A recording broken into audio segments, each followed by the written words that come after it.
सुप्रभातम आजिर पंचांग ओ अमृत वचन। शुभ सकाळ।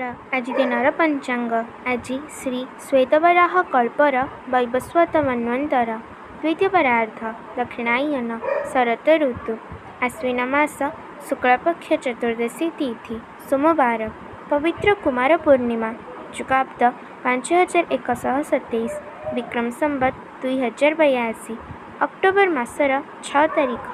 आज दिनटी समस्तंक पई मंगलमय हेउ ईश्वरंक निकटरे विनम्र प्रार्थना।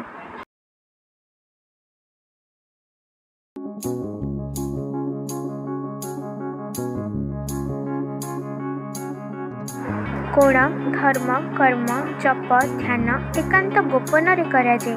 बेसी जनाशुना हेले नाना प्रकार बाधाविघ्न पहुँचे। निजर भाव गोपन रखिबाकु हेब। बाहर प्रकाश करने द्वारा भाव नष्ट हो जाए।